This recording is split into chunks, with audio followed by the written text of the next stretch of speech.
یہ تحریر جو ابھی میں نے آپ کے سامنے پیش کی ہے، اس میں خلاصتاً حضرت مسیح موعود علیہ السلام فرماتے ہیں کہ دوسری قدرت کا آنا قدیم سنت اللہ کے مطابق ہے،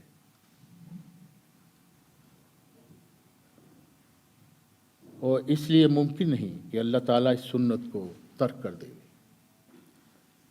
حضرت مسیح موعود علیہ السلام کے پیروکاروں کے لیے دوسری قدرت کا دیکھنا ضروری بھی ہے، اور ان کے لیے دوسری قدرت کا آنا بہتر بھی ہے،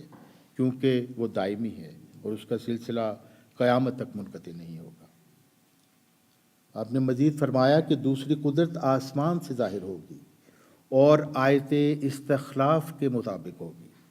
اور میرے جانے کے بعد آئے گی۔ مزید فرمایا کہ میرے جانے کے فوری بعد نہیں آ جائے گی، بلکہ اس کے ظہور کے لیے آپ سب کو مل کر دعائیں کرنا ہوں گی۔ چنانچہ فرمایا، سو تم خدا کی قدرت ثانی کے انتظار میں اکٹھے ہو کر دعا کرتے رہو، اور چاہیے کہ ہر ایک صالحین کی جماعت ہر ایک ملک میں اکٹھے ہو کر دعا میں لگے رہیں تا دوسری قدرت آسمان سے نازل ہو۔ چونکہ دوسری قدرت کا نظور آپ علیہ السلام کے وصال کے فوری بعد نہیں ہونا تھا، اس لیے آپ علیہ السلام نے اپنے فوری بعد ایک نظام قائم کرنے کا تذکرہ فرمایا جو اس وقت تک جماعت کو متحد اور فعال رکھے گا جب تک دوسری قدرت کا آسمان سے ظہور نہیں ہو جاتا۔ چنانچہ فرمایا، اور چاہیے کہ جماعت کے بزرگ جو نفس پاک رکھتے ہیں میرے نام پر میرے بعد لوگوں سے بیعت لیں۔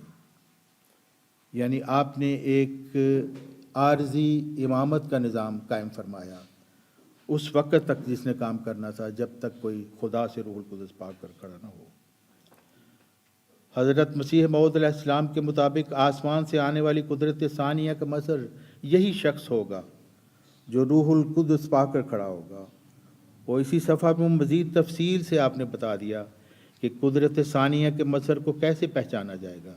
یعنی وہ ایک معمولی انسان ہوگا جس پر طرح طرح کے اعتراض کیے جائیں گے۔